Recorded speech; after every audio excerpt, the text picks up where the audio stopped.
Hey everybody, Proverbs chapter 15 again, looking at verse 28. The heart of the righteous ponders how to answer, but the mouth of the wicked pours out evil things.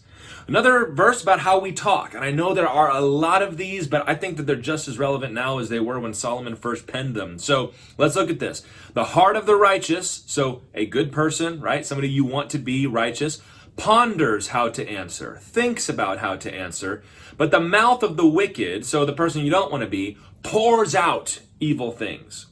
The distinction in this verse is not so much between evil things being said and righteous things being said, but the way that the words come out. The righteous man ponders, the evil man pours it out. And really, this is about learning to say the right thing in the right moment. We talked about this not long ago, and you might say, well, I don't know how to do that, in the moment. Well, this verse tells us that sometimes you need to be okay with not having the exact right word immediately. Sometimes we feel like we've got to be like a sitcom, or we have the snappy answer back right away, or if somebody sends us a text or if somebody says something to us online or even in person, that we've got to have a snappy answer raring to go.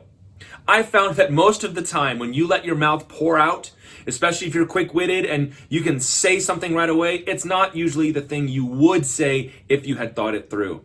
So you need to ponder how you're going to answer. Sometimes this can only be a couple seconds, right? You've got 2 seconds to think about how you're going to respond. The conversation is going fast and you just got to pause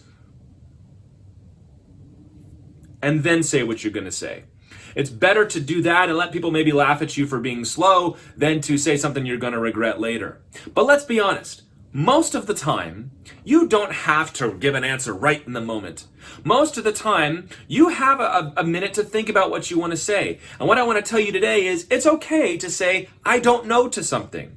If somebody demands an answer from you on something, or demands to know your opinion, or demands that you make a decision, most of the time, when those pressures are put on you, the only real pressure is coming from the other person. Nothing's going to collapse, nothing's going to break if you're not sure what to say in that moment. And if you are a wise, righteous person, you will take the time to ponder it and think about it and say, let me get back to you.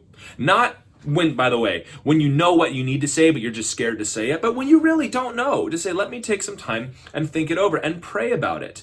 Sometimes you've only got a few seconds, most of the time you don't.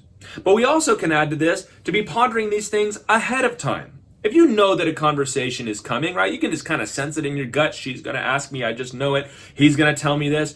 Are you pondering how you're going to answer, or are you just panicking about it?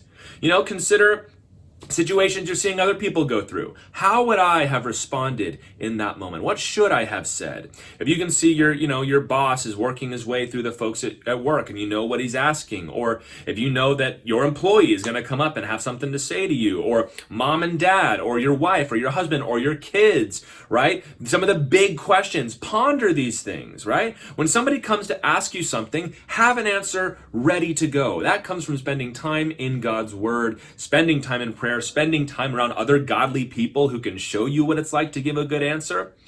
But more than anything else, don't just pour out speech, because it's going to be evil. It's not going to be what you would want it to be. And sometimes we need to be able just to stop, say no, and not be pressured into giving an answer if we're not ready to give it. And I know this is a lesson that can be abused, but you know what? Take it, learn from it, and use it where it needs to be used. God bless y'all.